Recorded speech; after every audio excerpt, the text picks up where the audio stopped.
26-এ নির্বাচন নিয়ে গণমানুষ কি ভাবছে তাই জানতে উত্তরের জনপদ আমরা চষে বেড়াচ্ছি। আর সেই ধারাবাহিকতা এই মুহূর্তে আমরা রয়েছি উত্তরের অন্যতম বড় জেলা গাইবান্ধায়। স্টার নিউজ এখন।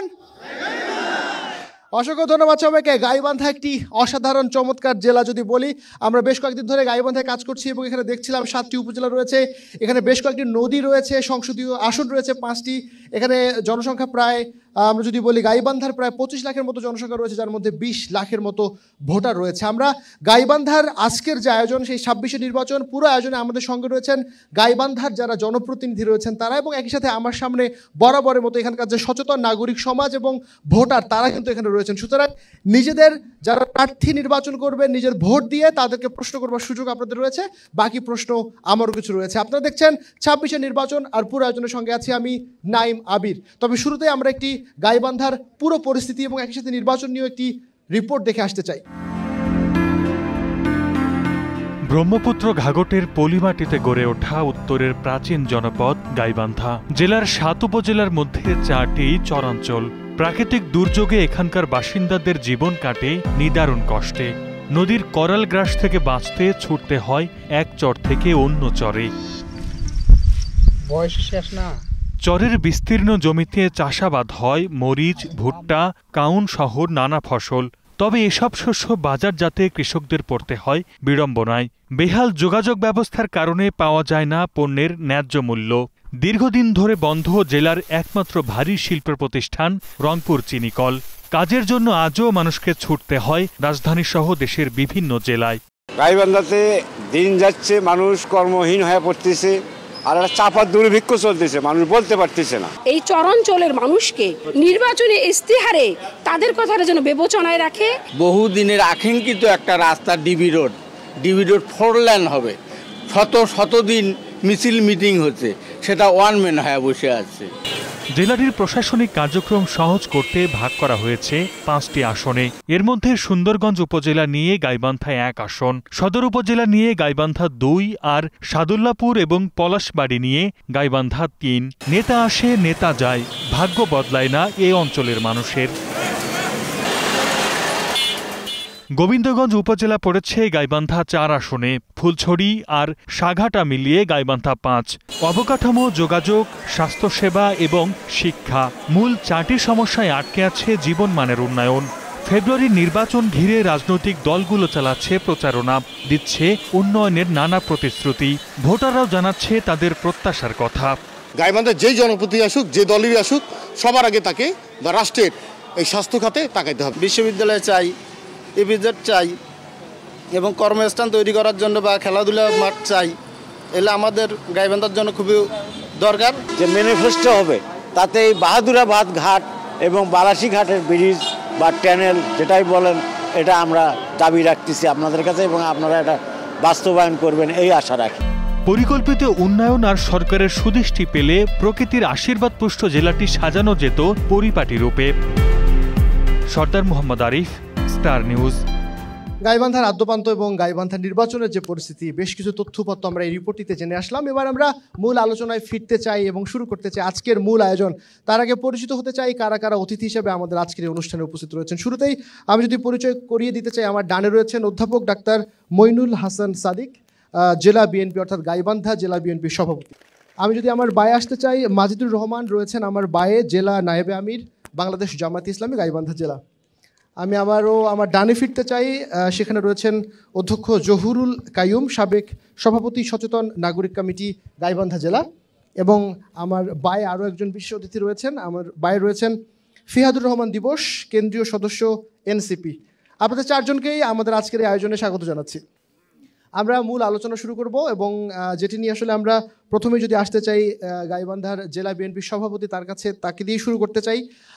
তাদের কাছে আমরা আসব, একই সাথে যারা নেতা রয়েছেন সবার কাছে আসবো। তার আগে একটু অধ্যক্ষ জনাব জহুরুল কাইয়ুমের কাছে আসতে চাই। আমরা এই রংপুর মহানগর বা রংপুর বিভাগের কথা যদি বলি, গাইবান্ধা তারপরে অন্যান্য যে জেলাগুলো রয়েছে, দীর্ঘ প্রায় 50 বছরেরও বেশি সময় ধরে আমাদের এই সময় কাটলো।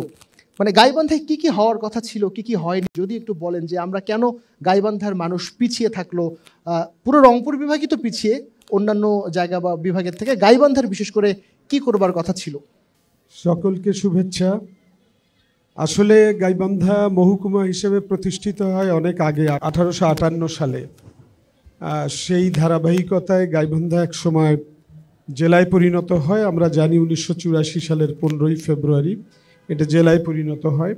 এই জেলার একটা বিশাল অঞ্চল জুড়ে আছে চরাঞ্চল। সেটাকে আমি আলাদা করে গুরুত্ব দিয়ে দেখতে চাই এই কারণেই যে এই চরাঞ্চলে 22টা ইউনিয়ন পড়েছে, 134টি গ্রাম আছে, 181টি চরে 4 লক্ষাধিক মানুষের বসবাস, এবং সেখানে উৎপন্ন হয় অনেকগুলো শস্য। ধরেন ভুট্টা, মরিচ, পেঁয়াজ, ধান, পাট, বাদাম, এগুলো, এবং এগুলো স্থানীয় চাহিদা মিটিয়ে শতকরা 60% চলে যায় দেশের বিভিন্ন স্থানে।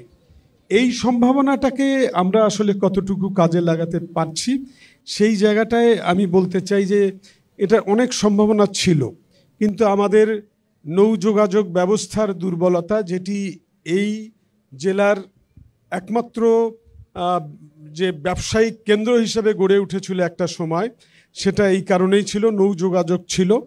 অর্থনীতি এখানকার খুব কৃষি নির্ভর, এবং কৃষি শ্রমিক যে সংখ্যায় এখানে আছে তাদের কর্মসংস্থান নাই, তারা প্রায়শই বাইরে যেতে বাধ্য হন।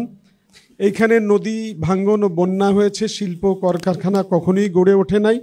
সবচেয়ে ক্ষতিকর যেটি, সেটি হচ্ছে উৎপাদিত কৃষিপণ্যের বাজারজাতকরণ এবং প্রক্রিয়াজাতকরণের বিষয়টি আমরা কোনোভাবেই এই জায়গাটাকে কাকো দৃষ্টি দিতে দেখি নাই।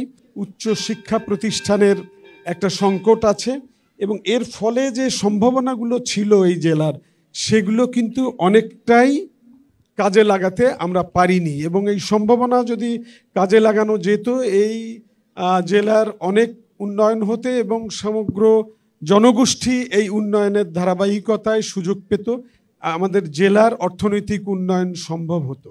স্যার, আপনাকে অসংখ্য ধন্যবাদ। আমরা আসলে আপনার এই কথার রেশ ধরে আমাদের এই নেতৃবৃন্দের কাছে আসতে চাই, এবং প্রথমেই স্যার যে কথাগুলো বললেন, আমি ডাক্তার মাইনুল হাসান সাদিকের কাছে আসতে চাই। জনাব সাদিক, আমরা যে সমস্যাগুলোর কথা শুনলাম, যে নদী ভাঙন একটি বড় সমস্যা এবং 10টির মতো নদী কিন্তু এখানে রয়েছে, সার্বিকভাবে কেন এই কাজগুলো দীর্ঘ 50 বছরে, বা যদি বলি যে আপনারাও বিভিন্ন সময় যখন সংসদীয় আসন থেকে আপনারা নির্বাচিত হয়েছেন এবং একই সাথে যখন ক্ষমতায় ছিল বিএনপি, এই কাজগুলো কেন হয়নি বা কি অবস্থা ছিল এখন সার্বিকভাবে? ধন্যবাদ আপনাকে এবং আমাদের অধ্যাপক মহোদয় খুব সংক্ষিপ্তভাবে গাইবান্ধার চিত্র আমাদের সামনে উপস্থাপন করেছেন। একটি অনুন্নত অবহেলিত পশ্চাৎ জনপদের নাম গাইবান্ধা। আমাদের উত্তরবঙ্গের যে সর্বনিম্ন দারিদ্র্যের হার যে 10টি জেলার মধ্যে, তার মধ্যে গাইবান্ধার দারিদ্র্যের হার হচ্ছে অনেক বেশি। 46% মানুষ দরিদ্র সীমার নিচে বসবাস করে। এবং আপনি যথার্থই বলেছেন, এই আমাদের জনপ্রতিনিধি যারা নির্বাচিত হয়েছেন বিভিন্ন সময়ে, যাদের উপর দায়িত্ব ছিল এই জনপদের উন্নয়ন করবার জন্যে, তারা দুঃখজনক হলেও সত্যি, তারা তাদের উপর প্রদত্ত জনগণের দায়িত্ব তারা সঠিকভাবে পালন করতে ব্যর্থ হয়েছেন, অথবা তারা ইচ্ছাকৃতভাবে করেননি। সেই কারণেই আমাদের দেশের, আমাদের এই গাইবান্ধার সামগ্রিক এই দুর্দশার চিত্র। আমরা নদী ভাঙন কবলিত, বন্যার কবলিত এবং বিভিন্ন প্রাকৃতিক দুর্যোগের সময়ে আমরা গাইবান্ধার মানুষরা কবলিত হই। আমরা এই বর্তমান সময়ে আমরা আর পিছনে ফিরে তাকাতে চাই না। দীর্ঘ 15 বছর আমরা রাজপথে লড়াই করেছি মরণপণ, এবং আমাদের সেই রক্তাক্ত লড়াইয়ের পথে জুলাই বিপ্লবের সংগঠিত হয়েছে, যে ফ্যাসিবাদ বিরোধী আন্দোলনের মধ্য দিয়ে নতুন বাংলাদেশ গড়বার যে স্বপ্ন দেখে, এই বাংলাদেশকে নতুনভাবে গঠন করতে চাই। আমার কাছে যেটি জানবার বিষয় সেটি হলো যে গত 1 বছরে তো আপনারা সময় পেয়েছেন, এই সংকটগুলো নিয়ে কী ধরনের কাজ করেছেন? আমাদের সুনির্দিষ্টভাবে এই বাংলাদেশকে নতুনভাবে নির্মাণের জন্য, রাষ্ট্র সংস্কার এবং মেরামতের জন্যে প্রায় 2.5 বছর আগে বিএনপির পক্ষ থেকে 31 দফা রাষ্ট্র সংস্কারের রূপরেখা জনগণের সামনে উপস্থাপন করা হয়েছে। এই 31 দফার রূপরেখায় হচ্ছে বিএনপির নির্বাচনী ম্যানিফেস্টো বলতে পারেন। এখানে সর্ববিষয়ে বাংলাদেশের অর্থনৈতিক উন্নয়ন, আর্থসামাজিক উন্নয়ন এবং বাংলাদেশের শিক্ষা ব্যবস্থা, স্বাস্থ্য, প্রধান যে বিষয়গুলো, যে এই এই 31 দফার মধ্যে উল্লেখিত হয়েছে। গাইবান্ধার মানুষের যে চর, প্রায় 181টা চর এখানে রয়েছে, সেই চর ব্যবস্থাপনা নিয়ে কি 31 দফায় কিছু আছে, মানে কি ধরনের নির্দেশনা দেওয়া আছে? আপনারা জানেন যে আমরা তিস্তা অববাহিকার মধ্যে গাইবান্ধা একটি এলাকা, আমরা প্রায় বহুদিন যাবৎ আমাদের তিস্তা বাঁচাও মানুষ বাঁচাও আন্দোলনের মধ্যে আমরা যুক্ত আছি এবং আমাদের আন্দোলনের ফলশ্রুতিতে আমরা অনেকগুলো প্রোগ্রাম করেছি এই তিস্তা বাঁচাও আন্দোলনের, নদী রক্ষা আন্দোলনের জন্যে, এবং এই আন্দোলনের ফলশ্রুতিতে সম্প্রতিকালে যে তিস্তা মহাপরিকল্পনা, বর্তমান সরকার চীনের সঙ্গে একটি চুক্তি হয়েছে এবং এখানে একটি মহাপরিকল্পনার মধ্যে যে বিষয়গুলো আছে সেই বিষয়গুলো যদি বাস্তবায়িত হয়, যদি সুযোগ থাকে, তাহলে আমি সেই বিষয়গুলো আপনাদের সামনে উপস্থাপন করতে পারি। তাহলে আমাদের এই যে নদীর ভাঙনের থেকে, বন্যার থেকে আমরা রক্ষা পেতে পারবো, সেটা নিয়ে আমরা বিস্তারিত আলোচনা করবো। জনাব মাজিদুর রহমান, জেলা জামাতের নায়েবে আমির, আপনার কাছে একই রকম প্রশ্ন করবো। 5 আগস্টের পরে তো আপনারা একটা দীর্ঘ সময় পেয়েছেন, এই যে 100-200-এর মতো প্রায় চর, 4 লাখের বেশি মানুষ বাস করে, নদী ভাঙনের একটা বড় সমস্যা, কি ধরনের কাজ করেছেন আপনারা? আপনি যে প্রশ্নটা করেছেন, তো এটা তো অ্যান্সার দেবো। তার আগে আমি একটু বলতে চাই, গাইবান্ধা আজকে যে একটা অবহেলিত জেলা, বিগত 53-54 বছরে গাইবান্ধা জেলার উল্লেখযোগ্য কোনো উন্নয়নমূলক কাজই হয়নি বলা যায়। যতটুকু আমাদের আগের ছিল সেটাও এখান থেকে সরিয়ে নেওয়া হয়েছে। আমি যদি শিক্ষা ব্যবস্থার দিকে বলি, তাহলে দেখা যাবে যে গাইবান্ধায় বড় ধরনের কোনো শিক্ষা প্রতিষ্ঠান নাই।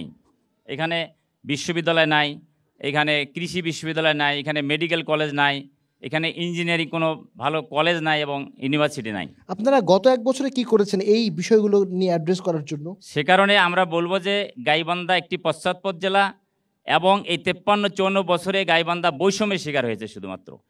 আর 5 আগস্টের পর থেকে নিয়ে আজকের দিন পর্যন্ত আমি যেটা বলবো সেটা হচ্ছে যে বিশেষ করে আমি আমার সুন্দরগঞ্জের কথা যদি বলি, নদী ভাঙ্গন সহ গাইবান্ধা জেলার যে নদী ভাঙ্গন প্রতি বছরে এটা হয়, সেক্ষেত্রে আমরা বলেছি যে একটা টেকসই পরিকল্পনা নেওয়া দরকার, যেটা আমরা যদি নির্মাণ করতে পারি তাহলে এই গাইবান্ধা এলাকার নদী ভাঙ্গন থেকে এই জনগণকে মুক্ত করা যাবে। ধন্যবাদ। আমরা ফিয়াদুর রহমান দিবসের কাছে আসতে চাই। দিবস, আমরা তো বিভিন্ন রকমের আলোচনা শুনলাম, আপনার কি মনে হয় যে এই যে নদী ভাঙ্গনের তো একটা বড় কারণ নদী শাসন করা, বিশেষ করে যদি বালু উত্তোলনের কথা বলি তাহলে তো একটা গুরুত্বপূর্ণ বিষয়, এবং 10টি থেকে 12টির মতো নদী এখানে রয়েছে, স্যার বলছিলেন 200-র মতো চর, 4 লাখের মতো মানুষ বাস করে। কেন এই সমস্যা নিয়ে দীর্ঘদিন তো হয়নি সেটি তো আমরা জানলাম। গত 1 বছরে আপনার তো নতুন দল, তার আগে আপনারা বৈষম্য বিরোধী আন্দোলন করেছেন, আপনারা কি করেছেন এই গাইবান্ধার মানুষের জন্য, বিশেষ করে নদী ভাঙ্গন রোধে? ধন্যবাদ। আমার মনে হয় এখানে সবচেয়ে ছোট স্যার একটা কোশ্চেন করেছেন। আমার সম্মানিত এখানে আমাদের বাংলাদেশ জাতীয়তাবাদী দল বিএনপির সভাপতি রয়েছেন, সম্মানিত সভাপতি, এবং বাংলাদেশ জামাতে ইসলামী থেকেও আমাদের রয়েছেন মাজেদ আঙ্কেল। তো আমার এই কথাগুলো আমি ছোট হিসেবেই আমরা হিসেবে করব। আমরা জাতীয় নাগরিক পার্টি আসলে খুব কম সময়ের মধ্যে গড়ে ওঠা একটি দল। আমরা সময় আসলে আমি কম নিব। চর নিয়েই যেহেতু প্রশ্ন আসছে, গাইবান্ধার সঙ্গে চর আসলে খুব ওতপ্রোতভাবে জড়িত। চর নিয়ে আমরা একটা কনসেপ্ট জারি করতে পারি। প্রথমেই আমাদের তো 0 থেকেই শুরু করতে হবে, যেহেতু আমরা দরিদ্র। আমরা চর পর্যটন নামে একটা কনসেপ্টের অবতারণা করতে যাচ্ছি। অর্থাৎ এই চর পর্যটন ব্যাপারটা হচ্ছে গিয়ে, ধরুন আমরা যেহেতু রাজনীতি করি, আমরা প্রান্তিক মানুষের মতোই কথা বলি। ধরেন আমরা যদি এখানে বালাসীঘাটে যাই, আমরা এখানে সবাই বালাসীঘাট চিনি, এখান থেকে আমরা নৌকা করে ওই পাশে চরগুলোতে যাচ্ছি, গিয়ে আমরা ঘুরে আসতেছি, ওখানে কিছু একটু ঘোড়ায় চড়তেছি বা একটু করতেছি। এটাকে যদি আমরা একটা সামগ্রিক পরিকল্পনার মধ্যে নিয়ে আসি, অর্থাৎ আমরা যদি এখানে একটা পিকনিক স্পটের মধ্যে রাখি, এটা হচ্ছে হোমলি পিকনিক স্পট। আপনারা দেখবেন রাজশাহীতে একটা গ্রাম আছে, সেখানে কোনো কারেন্ট নেই, সেখানে মানুষ টাকা দিয়ে ঘুরতে যায়। আমরা এরকম একটা আদর্শ গ্রাম বা এরকম কয়েকটা সিস্টেম করতে পারি, কারেন্ট নেই, একদম পুরনো ধারায় আমরা চলে আসলাম, এবং সেখানে একদম ট্যুরিস্ট একটা হাব তৈরি করলাম, যেখান থেকে দেশের বিভিন্ন অঞ্চল থেকে মানুষ আধুনিকতার ছোঁয়ার বাইরে প্রান্তিক যে গ্রামাঞ্চল, সেই ব্যাপারটা নিয়ে যখন চিন্তা করতে চাইবে, তারা কিন্তু সেখানে যেতে পারবে। এবং একটা আলাদা ধরনের, আপনারা অনেকে কোটি কোটি টাকা খরচ করে রিসোর্ট তৈরি করে ফেলতেছে, কিন্তু আমাদের তখন কোনো খরচও হচ্ছে না। খুব সাধারণ মানুষ, তার একটা ঘর আছে, সে জাস্ট রান্না করে দিচ্ছে, পিকনিকের ব্যবস্থা করে দিচ্ছে। এইরকম একটা পর্যটন, এটা নিয়ে সামগ্রিক পরিকল্পনার প্রয়োজন রয়েছে। আরেকটা যেটা বিষয়, আমাদের পার্শ্ববর্তী দেশ ভারত অনেক বড় দেশ, তাদের সঙ্গে আমাদের যে নদীর পানির হিস্সা সেটা নিয়ে ব্যাপক আলোচনার বিষয় রয়েছে। কিন্তু আমরা যদি একটা স্টেবল কোনো একটা সিস্টেম দাঁড় করাতে পারি, অর্থাৎ তিস্তা মহাপরিকল্পনার মতো, এটা হবে কি আপনার যে রিভারের যে বেড আছে নিচে, এটাকে আমরা আরও নামাই দিলে হবে কি সেখান থেকে যে পানিটা আসবে, যখন গরমের সময় আসবে ওই পানিটা কিন্তু জমা থাকবে, এবং বন্যার সময়ও কিন্তু পানিটা অনেক আমাদের তো ধারণ করার যতটুকু পানি আছে তার চেয়েও যত বেশি পানি তারা ছাড়ুক না, কিন্তু সেই পানিটা রিজার্ভে থাকবে, আবার গরমের দিনে ওই পানিটা আমরা ব্যবহার করতে পারবো। এবং তিস্তা মহাপরিকল্পনার সঙ্গে আমরা সম্পূর্ণভাবে একমত এবং এটা আমরা চাই। আরেকটা বিষয় হচ্ছে চর, এই ব্যাপারগুলো, চরের যে উন্নয়ন, শিক্ষা, স্বাস্থ্য বা পর্যটন, তাদের সেবা, তড়িৎ যে সেবাগুলো, সেটাকে করার জন্য একটি নির্দিষ্ট কাঠামো দরকার। অর্থাৎ চর উন্নয়ন বোর্ড যদি হয়তো শক্তিশালী, অথবা একটি চর মন্ত্রণালয় করা যায় কিনা সেটা নিয়ে আমরা প্রস্তাব রেখেছি। এবং গাইবান্ধা সহ অনেক জেলার সঙ্গেই তো চর ব্যাপারটা, আমাদের দেশটাই নদীর বিধৌত একটা দেশ, তো আমরা চর মন্ত্রণালয়ের জন্য প্রস্তাব রেখেছি। আপনাকে ধন্যবাদ। আমরা দেখি যে হাওর উন্নয়ন বোর্ডও আছে, ঠিক এরকম চর উন্নয়ন বোর্ড করা যায় কিনা। আপনার কি মনে হয় যে এই যে চর কেন্দ্রিক বিভিন্ন রকমের সিন্ডিকেট, আমরা দুদিন ধরে কাজ করছি, বিভিন্ন চরে আমরা গেলাম, বালাসীঘাটের থেকে, ওখান থেকে আমরা নৌকায় করে ঘুরে এসেছি, চর দখল করা, চরের জমি চাষ করা। এর আগে আমরা শুনেছি যে আগের সরকারের সময় দেখলাম যে যারা আগের সরকারের মদতপুষ্ট ছিল তারা এই ধরনের কাজগুলো করেছে, তারা এর সাথে জড়িত ছিল। এখন এই সিন্ডিকেট বা এই ধরনের বিষয়গুলোর কি অবস্থা, আপনারা কি দেখছেন? আচ্ছা, 5ই আগস্ট পরবর্তীতে আমরা যেটা দেখতে পাচ্ছি যে আমরা একটা নতুন বাংলাদেশ চাই। চরের যেটা বিষয় থাকে, আমরা তো প্রথম রাজনীতিতে দেখতেছি, আমরা আসলে বালুর যে ব্যাপারটা থাকে, লিগ্যাল একটা ইস্যুস থাকে যে বালু মহাল তৈরি করে দেওয়া হয়ে থাকে সরকারের পক্ষ থেকে, ইজারা দেওয়া থাকে। কিন্তু এর বাইরে যেসব বালু উত্তোলন করা হয় সেগুলো কোনো পরিকল্পনার বাইরে যখন উত্তোলন করা হচ্ছে, তখন ধরেন এখানকার বালু উত্তোলন করা হচ্ছে, তখন এই যে একটা শূন্যস্থান পরিণত হচ্ছে, তখন অন্য দিকের যে সাধারণ মানুষের জায়গা, তার জমিটা ভেঙে যাচ্ছে। এখন এটার সঙ্গে কখনোই প্রশাসনের সহযোগিতা বাদ দিয়ে এটা কোনোভাবেই আমার মনে হয় না সম্ভবপর হয়। এবং এই বালু মহলের যে টাকাটা, যেটা ইল্লিগাল, সেটা খুবই কাঁচা টাকা। আপনি এটা ড্রেজার মেশিন বসাই দিবেন, বালু তুলতেছেন, প্রচুর টাকা চলে আসতেছে এবং সলিড একটা টাকা, কোনো কষ্ট করতে হচ্ছে না। এখন আমরা জাতীয় নাগরিক পার্টির পক্ষ থেকে সবসময় এটার বিরুদ্ধে, এবং আমরা এটা নিয়ে জোর প্রতিবাদ চালাচ্ছি, এবং চরে আমরা আসলে কাজ করেছি। আমরা এই কম সময়ের মধ্যেও চরে প্রচুর ঘুরেছি। আর ধন্যবাদ। আমরা একটু এই প্রসঙ্গে অধ্যাপক সাদিকের কাছে আসতে চাই। বালুমহল বা বালু উত্তোলনের যে বিষয়গুলো নিয়ে আমরা দেখেছি কাজ চলছে, বা বিভিন্ন সময় বালু উত্তোলন করা হয়, সেটি প্রতিরোধ করার বিষয়ে বিভিন্ন রকমের কথা তো এর আগেও বলা হয়েছে, কিন্তু এটি হয়েছে। আমরা যখন কাজ করতে গেলাম তখনও দেখলাম যে আগের সরকারের সময় যারা কাজ করেছে, সিন্ডিকেট বা একই রকম পরিস্থিতি বিরাজ করছে। কিন্তু 5 আগস্ট হয়েছে, নতুন করে নতুন ব্যবস্থাপনা, নতুন রাজনৈতিক আদর্শের আমরা কথা বলছি, কিন্তু এই বালু মহল বা বালু উত্তোলন করা তো আমরা থামাতে পারছি না। আপনার কি মনে হয়, বা আপনারা কি ধরনের উদ্যোগ নিয়েছেন? এই বালু উত্তোলনের মধ্যে যে যারা উত্তোলন করে, এটা অবৈধ প্রক্রিয়া, এবং অনুমতিবিহীনভাবে বালু উত্তোলন করা হয়, এবং যার শিকার হচ্ছে ভূগর্ভস্থ মাটি ডেবে যায়, আশেপাশের জমি ভেঙে যায়, এবং অনেকেই এই বালু উত্তোলন যে জায়গায় করা হয় তার ফলে ক্ষতিগ্রস্ত হন। এটা দেখবার দায়িত্ব হচ্ছে প্রশাসনের, এবং সিভিল প্রশাসন এবং পুলিশ প্রশাসন। আমরা দলের পক্ষ থেকে, দলের সঙ্গে যদি কেউ এর সংশ্লিষ্টতা থাকে, তাকে আমরা শোকজ করেছি, তাকে আমরা সাসপেন্ড করেছি, এরকম ঘটনাও আমরা করেছি। কিন্তু সামগ্রিকভাবে দলের বাইরের যদি কোনো ব্যক্তি যারা এই সিন্ডিকেটের সঙ্গে জড়িত থাকেন,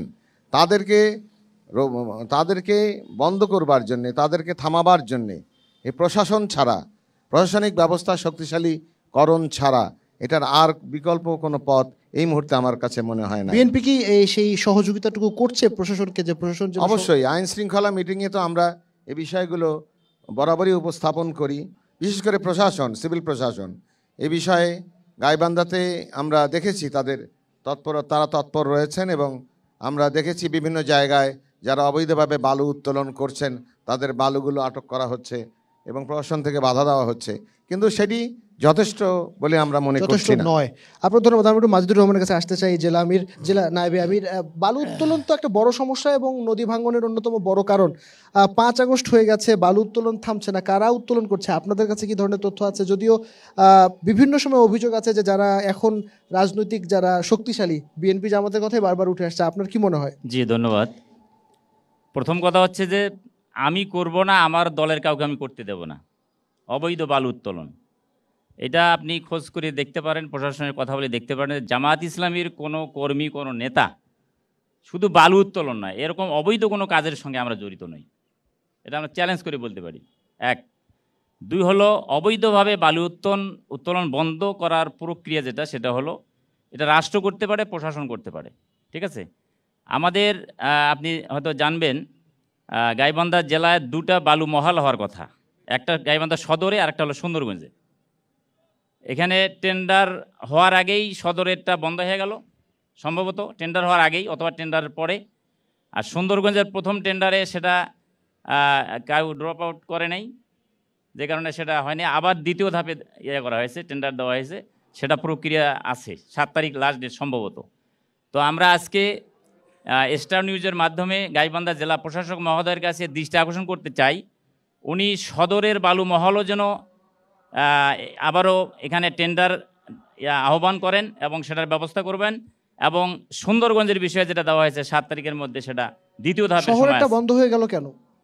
এটা কেন বন্ধ হলো এটা ওনারা ভালো বলতে পারবে। আমরা এই প্রসঙ্গে অধ্যক্ষ জহুরুল কালাম স্যারের কাছে একটু আসতে চাই যে চর ব্যবস্থাপনা নিয়ে কথা হচ্ছে, বালু উত্তোলন নিয়ে কথা হচ্ছে, কি করা যেতে পারে? মানে সমাধান কোথায়? থামানো তো যাচ্ছে না কোনো কিছুই। আর আমি যদি বলি এনসিপির যে নেতা, তিনি বলছিলেন যে চরের কোনো বোর্ড বা কর্তৃপক্ষ তৈরি হওয়া যেতে পারে। সেটি নিয়েও আপনার কি ধরনের পরামর্শ থাকতে পারে?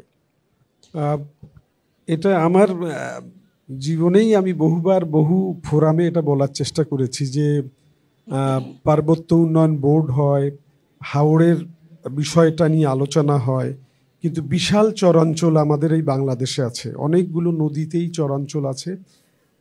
এটা চর উন্নয়ন বোর্ড হতে পারে, তারা ভাবতে পারে। এবং বিলাস যেভাবে বলেছেন এটা সঠিক যে চরকে নিয়ে আসলে আমাদের অন্যভাবে ভাবা দরকার। আমরা শুধু অবহেলিত জায়গা এইভাবে ভাবছি কেন? ওটা তো একটা ভালো পর্যটন স্পট হতে পারে এবং সেটা আমাদের জেলার উন্নয়নের সাথে অবশ্যই যুক্ত হতে পারে। আমাদের জেলায় অনেকগুলো পুরাকীর্তি রয়েছে, সেগুলোকে আমরা পর্যটনের আওতায় আনতে পারি, আমাদের উন্নয়নের সাথে এটা যুক্ত হতে পারে। কিন্তু চর উন্নয়ন বোর্ড বা এই ধরনের ধারণা আসলে এখন পর্যন্ত কোনো সরকারের পক্ষ থেকে গ্রহণ করা হয়নি। আমরা মনে করি যে একটা বিশেষ অঞ্চলকে গুরুত্ব দিয়ে দেখতে গেলে অবশ্যই তাকে সেটা পিছিয়ে পড়া একটা অঞ্চল, যেখানে মানুষ স্বাস্থ্য, চিকিৎসা সহ সব ধরনের মানবিক সহায়তা থেকে বঞ্চিত হয়। এখনও তার যে চলাচলের বিষয় সেগুলো অনিশ্চিত। এখনও বর্ষাকালে তার যে স্যানিটেশন ব্যবস্থা সেটা খুবই মানে অপর্যাপ্ত, শুধু নয় সেটা ঝুঁকিপূর্ণ।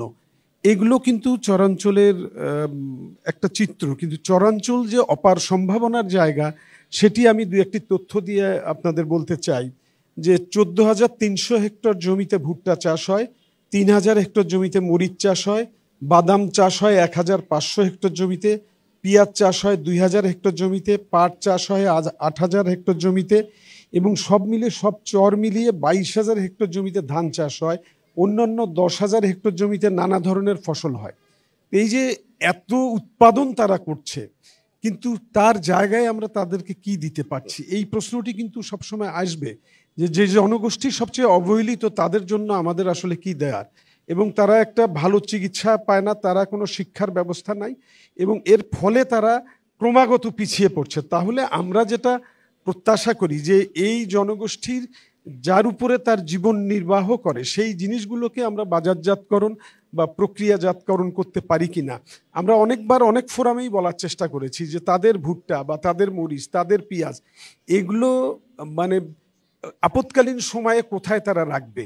এই যে পর্যাপ্ত 60% তারা বাইরে পাঠাতে পারে, কিন্তু আমরা দেখি যে এগুলো সংরক্ষণ করলে যে দামটা পাওয়া যেত, আমার প্রকৃত কৃষক সেই দাম পাচ্ছে না।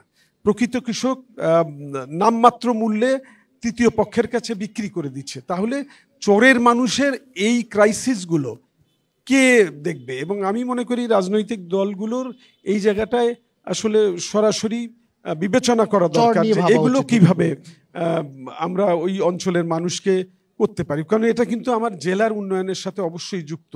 ধন্যবাদ এবং আপনাকে। এটা খুবই সমস্যা বলে আমার কাছে মনে হয়। আমরা অগ্রসর হতে পারবো না যদি না তাদেরকে এই মূল ইয়াতে না নিয়ে তাদেরকে আমরা আসতে পারি। গুরুত্ব দিই। আপনাকে ধন্যবাদ। আমরা একটু যাদের জন্য আজকের এই আয়োজন সেই দর্শক যারা রয়েছেন এবং বিশেষ করে নাগরিক ভোটার রয়েছেন তাদের কাছে যেতে চাই। আমরা প্রশ্ন নিব কয়েকটি। আমাদের সহকর্মী যারা রয়েছেন মাইক্রোফোন নিয়ে হাত উঠাবেন যিনি আসলে প্রশ্ন করতে চান, এবং এরপরে কে আছেন এখানে মাইক্রোফোন? আমরা শুধুমাত্র নাম বলবো এবং নাম বলবার পরে হ্যাঁ। আমি সুলতান মাহমুদ, সাদিক ভাইয়ের কাছে আবার প্রশ্ন। বিগত আওয়ামী লীগ সরকার বাংলাদেশে যে জাতির ভিতরে বিভাজন সৃষ্টি করেছিল, তো এখন বিএনপি যদি ক্ষমতায় যায় তাহলে বিএনপি কি জাতিকে বিভাজনের দিকে নিয়ে যাবে না ঐক্যবদ্ধ জাতি হিসেবে গড়ে তোলার চেষ্টা করবে? এই ব্যাপারে বিএনপির ভাবনা কি? ওকে, ধন্যবাদ। আমরা আর একটা প্রশ্ন নিব একসাথে 2-3টে নিয়ে, তারপরে আমরা ফিরতে চাই। এবার একটু ডান থেকে একজন, এই যে ডানে। আমি রাশেদুর রহমান রাসেল, আমি জেলা বিএনপি সভাপতি ডক্টর মইনুল হোসেন সাদিক স্যারের কাছে আমার প্রশ্ন। আমরা গাইবান্ধায় উন্নয়নের বিষয়ে, আমাদের গাইবান্ধায় যে ইপিজেডটা হওয়ার কথা ছিল, এই ইপিজেডটা গাইবান্ধায় করার বিষয়ে, অথবা চীনের নির্মিত আধুনিক হাসপাতাল যেটা নীলফামারীতে হওয়ার কথা, আমার গোবিন্দগঞ্জে খাস জমি প্রায় 2600 একরের উপরে পড়ে আছে। আমরা সে বিষয়ে যদি আগামীতে বিএনপি ইনশাল্লাহ সরকার গঠন করে, সেই বিষয়ে আপনার যথাযথ ভূমিকা বা আপনার দায়িত্ব কি গাইবান্ধার মানুষের প্রতি দয়া করে জানাবেন। জি ধন্যবাদ। আমরা মনে হয় এই দুটি প্রশ্নের উত্তর একবারে নিয়ে নেই। জনাব সাদিব, যে দুটি প্রশ্ন এসেছে, প্রথমে ঐক্যবদ্ধ করবার কথা বলা হয়েছে যে আওয়ামী লীগ সরকার ঐক্য বিনষ্ট করেছিল, আপনারা আসলে কি করবেন? ধন্যবাদ দর্শকদের প্রশ্ন করবার জন্যে। আপনাদের মনে থাকবার কথা, একটি বিভাজিত জাতিকে প্রথমে একটি জাতীয় পরিচয় দান করেছিলেন শহীদ রাষ্ট্রপতি জিয়াউর রহমান। আগে আমাদের প্রধান জাতীয়তা ছিল বাঙালি। এখন এই বাঙালি পশ্চিমবঙ্গেও আছে, সারা পৃথিবীতে আছে। জিয়াউর রহমানই প্রথম ব্যক্তি যিনি বাংলাদেশে বসবাসকারী সমস্ত মানুষ, যারা হিন্দু, মুসলমান, বৌদ্ধ, খ্রিস্টান, পাহাড়ি, বাঙালি নির্বিশেষে সমস্ত মানুষকে একটি জাতিসত্তার মধ্যে নিয়ে এসেছেন। সেটা হচ্ছে আমরা বাংলাদেশি। এর মধ্য দিয়ে সমগ্র বাংলাদেশের মানুষকে তিনি একত্রিত করবার চেষ্টা করেছেন। আমরা মনে করি একটি বিভাজিত জাতিকে দিয়ে এই জাতীয় উন্নয়ন করা সম্ভব নয়। সেই কারণেই আমরা একটি ঐক্যবদ্ধ জাতি চাই। আমরা বিভিন্ন আমাদের রাজনৈতিক মতাদর্শ থাকতে পারে, কিন্তু উন্নয়নের ক্ষেত্রে, সার্বিক দেশের মঙ্গলের ক্ষেত্রে আমরা সবাই ঐক্যবদ্ধ থাকব, ঐক্যবদ্ধভাবে কাজ করব। এটি জনাব তারেক রহমান জাতির সামনে উপস্থাপন করেছেন। জাতীয় সরকার আমরা প্রতিষ্ঠা করতে চাই। আর এটা প্রথম প্রশ্নের উত্তর। দ্বিতীয় প্রশ্নের উত্তর হচ্ছে যে ইপিজেড গাইবান্ধা জেলার মানুষের দীর্ঘদিনের দাবি। এই ইপিজেড কোন জায়গায় হবে সেটা নিয়ে মতান্তর আছে। যেমন আগে একটি জায়গা ছিল যে আমাদের এই হচ্ছে সাকোয়া ব্রিজের কাছে কিছু জায়গা নিয়ে করার কথা ছিল। এরপরে গোবিন্দগঞ্জের কিছু খাস জমি আছে, সেখানে করার বিষয়। তবে ইপিজেড গাইবান্ধায় প্রতিষ্ঠিত হোক, এটা গাইবান্ধার যে স্থানেই, এটা গাইবান্ধার মানুষের দীর্ঘদিনের প্রাণের দাবি। এবং বিএনপি যদি রাষ্ট্র ক্ষমতায় যায়, দেশ পরিচালনার দায়িত্ব পায়, তাহলে অবশ্যই ইপিজেড স্থাপিত হবে। বাংলাদেশের উন্নয়নের মধ্যে তাদেরকে তিনি সংযুক্ত করতে চান। যারা শিক্ষিত যুবক আছে তাদের আইসিটি প্রশিক্ষণ দিয়ে তাদেরকে আউটসোর্সিংয়ের মাধ্যমে লক্ষ লক্ষ টাকা ঘরে বসে ইনকাম করা সম্ভব। আমরা যুবকদের উদ্যোক্তা করে গড়ে তুলতে চাই, এবং তারা তখন গবাদি পশু সহ, মৎস্য সহ বিভিন্ন যে কাজটি জিয়াউর রহমান সূচনা করেছিলেন, সেই কাজটি আমরা এই যুবকদের দিয়ে করাতে চাই। দেশের অর্ধেক জনসংখ্যা হচ্ছে নারী, সেই নারীদের আমরা ঘরের মধ্যে বসিয়ে রেখেছি। আমার বিএনপির পক্ষ থেকে বলা হয়েছে ঘরে ঘরে কুটির শিল্প আমরা গড়ে তুলব। আমরা ছোট ছোট সমিতি করে দেব, তাদেরকে সহজ শর্তে ঋণ দেব। সেখানে তারা গরম কাপড় তৈরি করবে, তারা মাটির গহনা তৈরি করবে, তারা রুটি কেক তৈরি করবে, তারা নকশিকাঁথা তৈরি করবে, যেগুলো স্থানীয় বাজারে এবং বিদেশে বিক্রি করার মধ্য দিয়ে আমরা এই আমাদের মহিলাদের আমরা সক্ষম জনগোষ্ঠী আমরা আবারও আপনার কাছে আসবো, আমরা উপার্জনক্ষম জনগোষ্ঠী হিসেবে গড়ে তুলতে চাই। এই বিষয়গুলো নিয়ে আমি একটু জামাতের নেতা এবং এনসিপি নেতার কাছে আসতে চাই, যে বিষয়গুলো ডাক্তার সাদিক বলছিলেন, বিশেষ করে গাইবান্ধার মানুষের যে এখানে ইপিজেডের সমস্যা আছে, বিশ্ববিদ্যালয়ের কথা বলা হচ্ছে, কুড়িগ্রাম বিশ্ববিদ্যালয়, কৃষি বিশ্ববিদ্যালয়, দুঃখিত গাইবান্ধা কৃষি বিশ্ববিদ্যালয়, এবং সবশেষ হাসপাতালের কথা এখানে হচ্ছিল। 250 শয্যার যে হাসপাতালটি রয়েছে সদর হাসপাতাল, সেখানে 100 শয্যার মানে 100 জন রোগীরও চিকিৎসা দেওয়ার সক্ষমতা সেখানে নেই, কিছু হলেই রংপুরে পাঠিয়ে দেওয়া হয়। মানে এই যে সমস্যাগুলো আপনারা দেখেন, আপনারা কি করতে চান জামাত ইসলামের পক্ষ থেকে? ধন্যবাদ। আপনারা জানেন গত বছর আমাদের সংগঠনের যিনি কেন্দ্রীয় আমির ডাক্তার শফিকুর রহমান সাহেব গাইবান্ধা এসেছিলেন ইসলামী হাই স্কুল মাঠে জনসভায়। উনি আমাদের আগে উনি নিজেই বলেছেন যে গাইবান্ধায় কেন বিশ্ববিদ্যালয় নাই, গাইবান্ধায় কেন মেডিকেল কলেজ নাই, গাইবান্ধার কেন ব্রহ্মপুত্র নদে এখনও ব্রিজ হলো না, এরকম অনেক সমস্যার কথাগুলো উনি বলেছেন। এবং উনি বলেছেন আমরা যদি ক্ষমতায় যেতে পারি, জামাত ইসলামী যদি ক্ষমতা গঠন করতে পারে, ইনশাআল্লাহ গাইবান্ধার আমরা সকল সমস্যার সমাধান করে দেব। এবং বিশেষ করে আমি বলবো সবচেয়ে যেটা বড় সমস্যা সেটা হচ্ছে আমরা ব্রহ্মপুত্র নদ, যমুনা নদ, এপার আর ওপার, এই এপার এবং ওপার হওয়ার কারণে আজকে এখানে কৃষি পণ্যের কথা স্যার বলেছেন, আজকে যদি এখানে ব্রিজ থাকতো তাহলে সহজেই সংক্ষিপ্ত সময়ে শর্ট টাইমের মধ্যে আমরা ঢাকায় এই পণ্য পাঠাইতে পারতাম। এজন্য আমরা যদি এই গাইবান্ধা থেকে আমরা 5টি আসনে জামাত ইসলাম নির্বাচন করব, আমরা আশা করছি 5টি আসনে বিজয়ী হবে ইনশাআল্লাহ। এবং আমরা যদি সারা দেশে বিজয়ী হয়ে যদি সরকার গঠন করতে পারি, আমরা প্রথম সংসদেই অন্তত আমি মাজেদুর রহমান এই ব্রহ্মপুত্র নদের উপরে ব্রিজ কিভাবে নির্মাণ করতে হয় সে কথা আমি সংসদে উপস্থাপন করবো ইনশাআল্লাহ। এবং এখানে আমার শ্রদ্ধেয় আমাদের জেলা বিএনপির সম্মানিত সভাপতি সাহেব বলছেন, আমি ওনার সাথে একমত। এখানে মেডিকেল কলেজ, এখানে বিশ্ববিদ্যালয়, ইঞ্জিনিয়ারিং কলেজ, আজকে কুড়িগ্রামের মতো জায়গায় গেল আমাদের কৃষি কলেজ, কৃষি বিশ্ববিদ্যালয়। কেন? আমাদের এখানে তো কয়েকশো একর জমি এখানে তো আছেই, স্থাবর সম্পত্তি আমাদের আছে, কিন্তু তারপর আমরা করতে পারলাম না কেন? এটা আমাদের ব্যর্থতা। বিশেষ করে আমি বলবো 16.5 বছরে যে ফ্যাসিস্ট জাতির ঘাড়ে চেপে বসেছিল তাদের গ্রুপিংয়ের কারণে আজকে এই গাইবান্ধায় উন্নয়ন হয়নি। আজকে সে কারণে আমি বলবো যে আমরা যদি ক্ষমতা যেতে পারি অথবা ওনারা যদি যেতে পারেন, আমরা গেলে তো আমরা করবো ইনশাল্লাহ। সাদিক ভাইরা যদি যেতে পারেন ওনারাও যেন করেন, এটা আমার দাবি। ডিসি মহোদয়ের কাছে আমি বলবো যে আপনি এটা দ্রুত ব্যবস্থা নেন ইপিজেডটা বাস্তবায়নের জন্য। আপনাকে অসংখ্য ধন্যবাদ। আমরা ফিরোজুর রহমান দিবসের কাছে আসতে চাই, একই রকম বিষয় নিয়ে আপনাকে প্রশ্ন করতে চাই, সেই সঙ্গে যুক্ত করতে চাই যে এখানে তো কৃষি প্রধান এই গাইবান্ধা এবং ধান রয়েছে, ভুট্টা রয়েছে, প্রক্রিয়াজাতকরণ এবং একই সাথে গুদামজাতকরণ, হিমাগারের সংকট রয়েছে এবং কৃষি ভিত্তিক অর্থনীতির জন্য যে কর্মসংস্থান সেটি একেবারেই নাই। এবং একই সাথে যারা রপ্তানি, যদি আমি বলি যে চিনি কলের কথা বলি, রংপুরে একটি রয়েছে, সেটিও দীর্ঘদিন ধরে কিন্তু এটি বন্ধ রয়েছে। মানে সার্বিকভাবে আপনারা এই বিষয়গুলো নিয়ে কী ভাবছেন? আচ্ছা, ধন্যবাদ। আমি সিকোয়েন্সিয়ালি যদি আসি, যখন এখানে আমরা কতটুকু করতে পারবো, জাতীয় নাগরিক পার্টি কতটুকু করতে পারবো, সেটার আগে আমরা যদি বলি যে কতটুকু করেছি এই সংক্ষিপ্ত সময়ে। দেখুন, অন এয়ার আমার মনে হয় লাইভ টেলিকাস্ট হচ্ছে, একটা জিনিস যতক্ষণ পর্যন্ত রেজাল্ট না আসে ততক্ষণ পর্যন্ত আসলে আমরা কথা বলতে পারি না।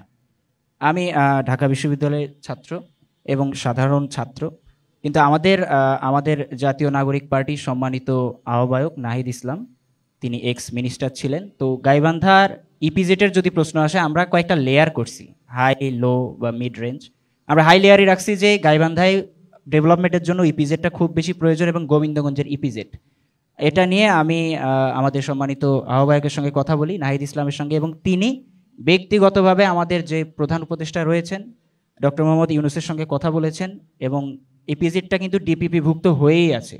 বিভিন্ন পলিটিক্যাল ইস্যুর কারণে এই জিনিসটা হচ্ছে না। এখন আমরা একটা জিনিস নিয়ে খুব চিন্তা করছিলাম যে যেহেতু পরবর্তীতে পলিটিক্যাল গভর্নমেন্ট আসছে, আমরা যেটা পূর্বে দেখেছি যে আমাদের এখানে 5টা আসন, 5 জন এমপি যখন চলে আসবেন, তিনি তার এমপিত্ব বা তার আমিত্বটা জাহির করার জন্য আবার ওই ইপিজেড গোবিন্দগঞ্জ, সাকোয়া, কেউ সুন্দরগঞ্জ, এগুলো নিয়ে টানাটানি করবে। সেটা যাতে টানাটানি না করতে পারে, যেহেতু এখন ইন্টারিম গভর্নমেন্ট রয়েছে, মানে উই ট্রাইড আওয়ার বেস্ট। এবং প্রধান উপদেষ্টা পর্যন্ত বলা হয়েছে, বিডার যে চেয়ারম্যান রয়েছেন আশিক স্যার, ওনার কাছেও বলা হয়েছে, এবং এটা নিয়ে আবারও নাহিদ ইসলাম কথা বলবেন। 1, 2 হচ্ছে মেডিকেল 1000 শয্যা বিশিষ্ট হসপিটাল। 1000 শয্যা বিশিষ্ট হসপিটাল নিয়ে যখন কথা বলে, এখানে অনেকেই রয়েছেন, আমাদের স্যার রয়েছেন, বিএনপি রয়েছেন, জামাত রয়েছেন এবং ছাত্রদলেরও অনেকে রয়েছেন, ছাত্র শিবিরেও। আমি উদ্যোগে একদম সাধারণ জনতার, ছাত্র জনতার উদ্যোগে শহীদ মিনারে, আপনাদের হয়তো অনেকের খেয়াল রয়েছেন, এখানে অনেকেই বক্তব্য রেখেছিলেন, 1000 শয্যা বিশিষ্ট যে হসপিটাল, সেটা নিয়ে আমরা শহীদ মিনারে একটা প্রোগ্রাম করি এবং সেখানে সকলেই কথা বলেন। এবং সেখানে, এবং আপনারা বিশ্বাস করতে পারবেন না, ওই একটা জায়গায় আমাদের এমনিতেই আমরা সবসময় ফ্যাসিবাদ বিরোধী ইয়াতে সবাই একত্রিত কাজ করি। ওই জায়গায় আমরা সবাই একত্রে সমস্যার কথা বলেছিলাম যে আমাদের এই জায়গাটাই দরকার। অদৃশ্য কোন কারণে আসলে নীলফামারীতে চলে গেল সেটা আমরা জানি না, এবং সেটা আমাদের সকলেরই ব্যর্থতা। আমার মনে হয় এই জায়গায় আমাদের সকলের আরও জোরালোভাবে কাজ করা উচিত। 3 কৃষি ইউনিভার্সিটি। আচ্ছা, আরেকটা বিষয় আমি আমার ব্যক্তিগত ইয়ার কথা বলি। জনতার বাজার নামে আমি একটি প্রকল্প করেছিলাম গাইবান্ধায় যখন বৈষম্য বিরোধী ছাত্র আন্দোলনে কাজ করেছিলাম। এটা হচ্ছে একদম প্রান্তিক কৃষকের, আপনার প্রান্তিক কৃষক, আপনার যারা কৃষি কাজ করে তাদের থেকে যখন পর্যন্ত একটা পাইকারি বা বাজার পর্যন্ত যখন আসে, এর মাঝখানে কিন্তু মধ্যস্বত্বভোগী আছে। মধ্যস্বত্বভোগীটার প্রয়োজন কোথাও না কোথাও আছে, কিন্তু কিছু জায়গায় এক্সেসিভ মধ্যস্বত্বভোগী রয়েছে। যেমন রাস্তাঘাটে চাঁদাবাজের একটা ব্যাপার আছে, এবং এক্সেসিভ কিছু মধ্যস্বত্বভোগী আছে যারা আসলে একটা সিন্ডিকেট করে আটকে রাখে, তাদের আসলে কোনো প্রয়োজনই নেই। জাস্ট ওই লেয়ারটা যদি সরায় দেওয়া যায়, আপনি মানে বিশ্বাস করবেন না, যে কোনো সবজির দাম 5 থেকে 10 টাকা, ইভেন 50 টাকা পর্যন্ত কমে যায়। এই সময় এসে সেটি কমছে না কেন? এই যে সিন্ডিকেট বা চাঁদাবাজি, সবজির দাম, বাজার নিয়ন্ত্রণ করা। আমরা আসলে ইন্টারিম গভর্নমেন্ট তো রয়েছে, আমরা তাদেরকে যদি দোষারোপ করার আগে তাদের একটা গুণ আমরা আগে দেখবো যে রমজানে কিন্তু তারা এই ব্যাপারটা কিছুটা, আমরা সবসময় দেখেছি যে, আমি সরকারের পক্ষ থেকে তো বললাম, মানে কারা করছে এই এই এই নিয়ন্ত্রণটা? আচ্ছা, এইটা হয় হচ্ছে কি, এই যে মধ্যস্বত্বভোগী, আমি আমার বাস্তব অভিজ্ঞতা থেকে বলতে পারি, মধ্যস্বত্বভোগী যারা থাকে, ধরেন গাইবান্ধা থেকে ঢাকায় একটা আপনার কিছু একটা যাবে, মাঝখানে যে রাস্তাগুলো টোল দেয়া থাকে, এই টোলগুলো বিভিন্ন এক্সিস্টিং পার্টি নিয়ন্ত্রণ করে। আমি কাউকে দোষারোপ করতে যাচ্ছি না। এখন ওই যে টোলগুলো যে যারা কালেক্ট করে, তাদের পিছনে কোনো না কোনো পলিটিক্যাল পার্টি বা প্রশাসনের একটা ইয়া থাকেই তাদের, নইলে তারা এই জিনিসটা কোনোভাবেই তুলতে পারবে না। এবং এইটা নিয়ন্ত্রণ করাটা জরুরি। এখন কেন নিয়ন্ত্রণ করা হচ্ছে না, এটা আমি মনে করবো অন্তর্বর্তীকালীন সরকারের দুর্বলতা এবং জাতীয় নাগরিক পার্টি। দেখুন, আমরা স্বপ্ন দেখতে মানে ভালোবাসি। অন্তর্বর্তী সরকারের দুর্বলতা আমি বুঝলাম। আমি যে জায়গাটাতে আসলে কথা বলতে চাচ্ছি, সরকারের সাথে কাদের ভালো সম্পর্ক, মানে এক্সিস্টিং পার্টি যদি আমরা বলি তাহলে তো জামাত, বিএনপি, এনসিপির কথাই বলি। এনসিপি নেতাদের বিরুদ্ধে তো চাঁদাবাজির বিভিন্ন রকমের অভিযোগ রয়েছে। আমরা এখানে কাজ করতে গিয়েও দেখলাম বিভিন্ন ইজারা, মাঠের ইজারা, হাটের ইজারা, সেই বিষয়গুলো নিয়ে আপনারা এখানে কি ধরনের কাজ করেছেন? আচ্ছা, মাঠের গরুর মাঠ বা এরকম, হ্যাঁ, মানে মাঠ, তারপরে যদি টেন্ডার হয়, আমরা যদি জানি এগুলো কিন্তু টেন্ডার হয়। টেন্ডার হয়ে তারপরে যারা বিড করতে পারবে, এখন এনসিপির একজন এক্সিস্টিং কমিটির মেম্বার সেই টেন্ডারে লিগালি অংশগ্রহণ করতে পারে কিনা, রাষ্ট্র তাকে সেই দায়িত্ব দেয় কিনা, যদি দেয় তাহলে সেটা কোনোভাবেই তো চাঁদাবাজি হয় না। চাঁদাবাজিটা কোথায় হয়? যখন গরিব না, প্রভাব বিস্তার করার সুযোগ নেই। কারণ আমরা তো ছোট সংগঠন, ধরেন এখানে আমাদের সংগঠনের লোকজনই বোধহয় সবচেয়ে কম রয়েছে। আপনি তখনই একটা মাঠে প্রভাব বিস্তার করবেন যখন আপনার লোক সংখ্যা অনেক বেশি। কিন্তু প্রশাসন আপনাদেরকে খুবই গুরুত্ব দেয়, মানে বিভিন্ন প্রশাসন আমাদেরকে গুরুত্ব দেয় না। আমাদের বিএনপি, জামাত, এনসিপি, গণ অধিকার পরিষদ, এবি পার্টি সকলকেই সমান গুরুত্ব দেয়। এবং সেইখানে মাঠের একটা বাস্তবতা তো রয়েছেই। সেখানে অবশ্যই এনসিপিকে যদি আপনি ইয়ে করেন, অবশ্যই সেই পরিমাণে এটা করতে পারবে না, কারণ আমাদের সেই সময়টা হয়নি। অর্থাৎ আমি সেদিনও একটা জিনিস বলতেছিলাম যে 8 মাসে একটা সংগঠন কি ওয়ার্ড পর্যন্ত পৌঁছাইতে পারে? আমি এই বিষয়ে একটু এই বিএনপির জেলা সভাপতির কাছে আসতে চাই। এই যে বিভিন্ন মাঠের ঘাটের যারা চাঁদাবাজির কথা বিভিন্ন সময় বলা হচ্ছে যে এক্সিস্টিং পার্টি, মানে এক্সিস্টিং সরকার তো আর কারো কোনো সংগঠন নেই, সেই হিসাবে যদি বলি যে মদতপুষ্ট তো নেগেটিভ, নেতিবাচক শব্দ। সরকার থেকে ভালো দৃষ্টি যাদের আছে, তার মধ্যে তো এনসিপি নিয়ে আমরা আলাপ করলাম। বিএনপি জামাতের ব্যাপারে এই ধরনের অভিযোগ রয়েছে, সেটি নিয়ে আসলে আপনাদের অবস্থান কি? মানে বিভিন্ন জায়গায় আমরা দেখেছি, ঢাকায়, ঢাকার বাইরে, জেলা পর্যায়গুলো তো এখানকার আপনাদের গাইবান্ধার লোকজনই অভিযোগ করছে যে বিভিন্ন ইজারার ক্ষেত্রে বিএনপি বোধহয় প্রভাব বিস্তার করছে। সেটি নিয়ে অভিযোগের ব্যাপারে আপনাদের অবস্থান কি? প্রথমেই বলে রাখি, সরকারের সাথে মানে সরকারকে নিয়ন্ত্রণ করে প্রফেসর ইউনূস সাহেব তো সর্বপ্রথমে বলেছিলেন আমার নিয়োগকর্তা হচ্ছে এই বৈষম্য বিরোধী ছাত্র আন্দোলনের নেতারা। সে কথা নিশ্চয়ই আমাদের মনে আছে। এবং আমাদের সমগ্র প্রশাসন সেই সময়ে আমরা নিয়ন্ত্রিত হতে দেখেছি প্রধানত এনসিপির বৈষম্য বিরোধী, তখন তো জন্মগ্রহণ করে নাই, বৈষম্য বিরোধী ছাত্রদের দ্বারা। এবং প্রশাসনের মধ্যে জামাত ইসলামের যে, আমরা যখন রাজপথে আন্দোলন সংগ্রামে কেউ কিছু মনে করবেন না, আমারও শুধু উপলব্ধির কথাটা বলছি, প্রধানত বৈষম্য বিরোধী ছাত্র আন্দোলন এবং মন্ত্রিত্ব পর্যায়ে তারা রয়েছে, এবং সেটা এখন এনসিপিতে রূপান্তরিত হয়েছে। তারা গোটা প্রশাসন নিয়ন্ত্রণ করেছে। এবং সেই সময়ে প্রশাসনের বিভিন্ন স্তরে বাংলাদেশ জামাত ইসলামীর লোকজন, তারা প্রশাসনের বিবেচনায় বসেছিল এবং এখনও গোটা বাংলাদেশের প্রশাসন ব্যবস্থা এই প্রধানত এনসিপি এখন বলবো জামাতের দখলে এবং বলছেন। জামাতের দ্বারা আমি একটু নিয়ন্ত্রিত। জামাতের নায়েবে আমির কাছে এই বিষয়ে আসতে চাই, মানে এই অভিযোগের বিষয়ে কি বলবেন যে পুরো প্রশাসন জামাতের লোকজন দিয়ে ভর্তি হয়ে গেছে, এনসিপি প্রথম থেকেই সুযোগ সুবিধা নিচ্ছিল বলেই আমরা অভিযোগ, কি বলবেন? গাইবান্ধার এসপি সাহেব কি জামাত ইসলামী করে? গাইবান্ধার 60টি উপজেলার ওসি যারা আছেন আমার জানা মতে 7 জনেই বিএনপির লোক, 7 জনেই। আমি সুন্দরগঞ্জে আমি চেষ্টা করছিলাম যে একটা নিরপেক্ষ লোক নেওয়ার জন্য, দেখলাম যে তারপর যিনি আসলেন ডাইরেক্ট কোনো বিএনপির লোক। তা আমরা কোনোদিন বলি নাই, হতে পারে বিএনপি আমরা তো একসাথেই ছিলাম, ঠিক আছে। প্রশাসনে যদি আসে লোক আমরা তাদেরকে ওয়েলকাম জানাইছি, ঠিক আছে। আর উনি যেটা বলছেন ডাইরেক্ট ইন্ডিকেট করে যেটা বলছেন যে কোন মিছিল এটা আমি জানি না, কোথায় গাইবান্ধার ডিসি সাহেব বলছেন কিনা আমি সেটা জানি না কোথাকার। তো আমি তো যেটা দেখছি যে এখানকার এসপি ডিসি এনারা তো নিরপেক্ষ মনে হয় আমার কাছে, এবং 60টি থানার যারা ওসি আছেন ওনাদেরই তো লোক। আচ্ছা, ঠিক আছে। আর এরকম হতেও পারে তাহলে ওনারাও আছেন আমরাও আছি, এনসিপিও আছে। আমরা তো 16 বছরে আমরা তো নির্যাতনের শিকার হয়েছি, এই 3 দলেই তো আমরা নির্যাতনের শিকার হয়েছি নাকি, এই 3 দলেই তো আমরা নির্যাতনের শিকার হয়েছি, তাহলে 3 দলের কম বেশি থাকতেই পারে। আমরা অনেক প্রশ্ন এসেছে, হ্যাঁ অবশ্যই আমরা আবারও প্রশ্নে ফিরতে চাই, যেহেতু আপনাদের প্রশ্ন নিব। আমাদের যারা সহকর্মী আছেন তারা মাইক্রোফোন নিয়ে যাবেন, ওখানে অনেকেই হাত তুলেছেন, একটু সহযোগিতা করবেন। জি, আপনার নাম বলবেন এবং কাকে প্রশ্নটি করতে চান। একটি প্রশ্ন, শুধুমাত্র প্রশ্ন। ধন্যবাদ স্টার নিউজকে। আমি মোহাম্মদ মাহমুদুল হক মামুন। আমার প্রশ্ন জামাতে ইসলামের আমির সাহেবের কাছে। ইসলামে নারীদের পোশাকের ব্যাপারে একটা সুনির্দিষ্ট মতামত আছে। আপনাদের আমির জনাব শফিকুর রহমান সাহেব ক্ষমতায় গেলে নারীদের পোশাকের স্বাধীনতা দেওয়া হবে বলে বলেছিল, এ ব্যাপারে আপনাদের মতামত জানতে চাচ্ছি। একেবারে সরাসরি যদি উত্তরে আসি, এ ব্যাপারে আমাদের মতামত হলো যে ইসলাম যে বিষয়টাকে যেভাবে গুরুত্ব দিয়েছে আমরা সেভাবে সেটাকে গুরুত্ব দেব। আমরা এখানে বাড়িয়ে কিছু বলতে চাই না, আমরা কি বলে ছোট করে কিছু বলতে চাই না। এই প্রশ্নের অ্যান্সার এটা। ইসলামে যা বলা আছে সেটি হবে। পরবর্তীতে আমরা নতুন আর কে আছেন একটু হাত তুলবেন এবং কাকে প্রশ্নটি করতে চান। আমাদের সহকর্মী ওই দিকটায় আছে। জি জি জি জি, ধন্যবাদ স্টার নিউজকে। আমার কোশ্চেন হচ্ছে জামাতের নায়েবে আমির মহোদয়ের কাছে, যে আপনারা তো নির্বাচনের পূর্বেই এই যে 16 বছর আমাদেরকে নির্যাতন করেছে আওয়ামী লীগের দোষর, তাদেরকে সাধারণ ক্ষমা করেছেন।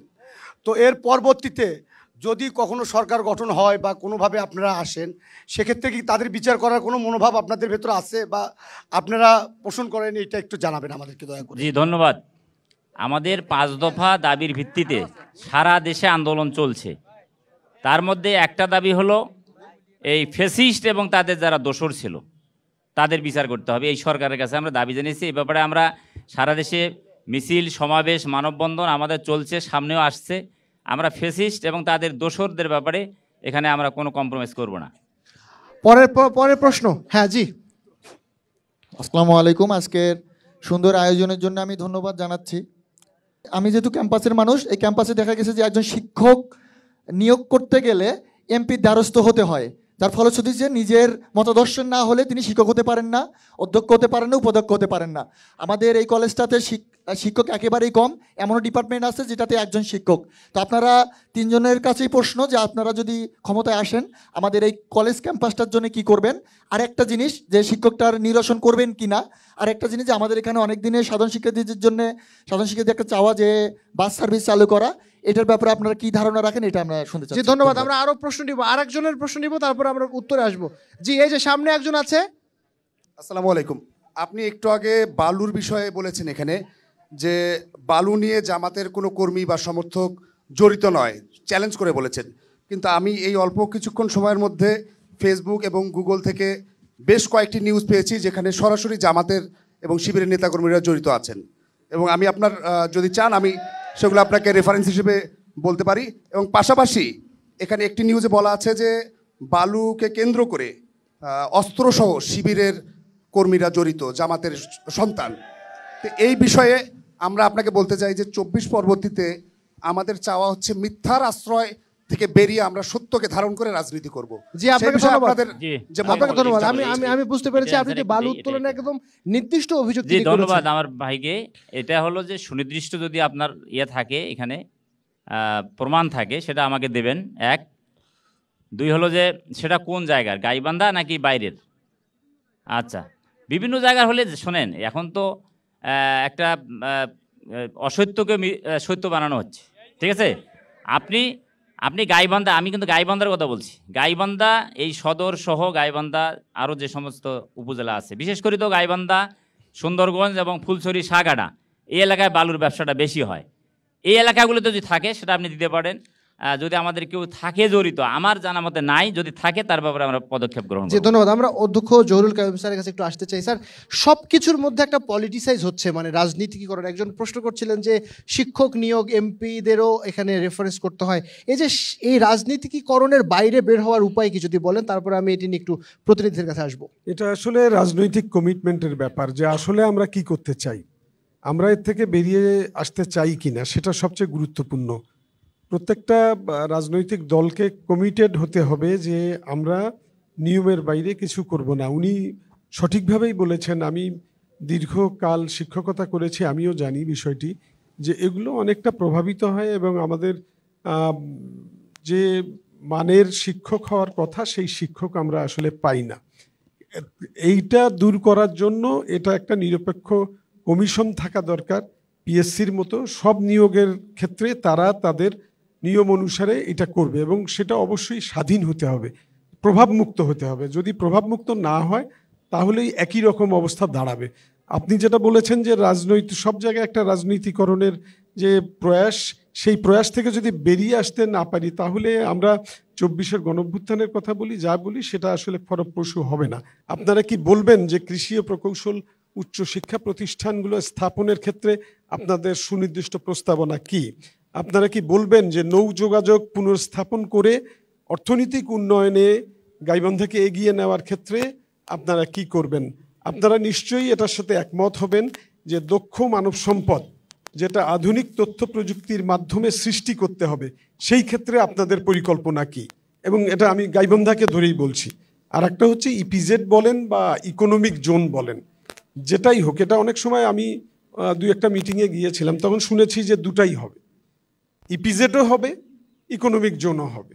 তাহলে এই টানা হেঁচড়াটা বন্ধ হবে। কিন্তু আসলে কি করবেন আপনারা, সেটি আসলে মানে আপনাদের দিক থেকে প্রকৃত তথ্যটা উপস্থাপন হলে আমার মনে হয় গাইবান্ধার উন্নয়নের একটা সড়ক নির্মাণ হতে পারে। ধন্যবাদ। ধন্যবাদ স্যার। আমার মনে হয় এই যে স্যার যে বিষয়গুলো অ্যাড্রেস করলেন, আমি যদি শুরুতে আপনাকে দিয়ে শুরু করতে চাই, বেশ কিছু সমস্যার কথা বললেন, তার মধ্যে আমরা বিভিন্ন বিষয়ে আলোচনাও করেছি। নৌ রুটের যে ব্যাপারটি, বালাসীঘাটের আমরা এখানে দেখে এসেছি, যেখানে একটি নৌ বন্দরের মতো করে তৈরি করা হয়েছে এবং সেটি 150 কোটি টাকা খরচ করা হয়েছে, কিন্তু এটি চালু করা হয়নি। এবং এটি আসলে এই বিষয়গুলো নিয়ে যদি একটু অ্যাড্রেস করতে চান, যে কি কি সুনির্দিষ্ট প্রস্তাব। আমি একটু এই প্রসঙ্গে আমি প্রথমেই বলেছিলাম তিস্তা মহাপরিকল্পনার কথা। সেখানে বিএনপির পক্ষ থেকে তিস্তা মহাপরিকল্পনা সম্পর্কে সুনির্দিষ্টভাবে কতকগুলো বিষয় উপস্থাপিত হয়েছে। যেমন সেখানে নদীর যে তিস্তা নদীর যে প্রশস্ততা হয়েছে সেটাকে কমে নিয়ে আসা, নদীর গভীরতা বৃদ্ধি করা এবং যে তিস্তার যে অববাহী তিস্তার সঙ্গে সংযুক্ত যে নদীগুলো রয়েছে সেগুলো নাব্যতা সৃষ্টি করার জন্যে, যাতে করে সেখানে পানি সংরক্ষণ করা যায় এবং শুষ্ক মৌসুমে যাতে সেচ ব্যবস্থার উন্নতি করা যায়।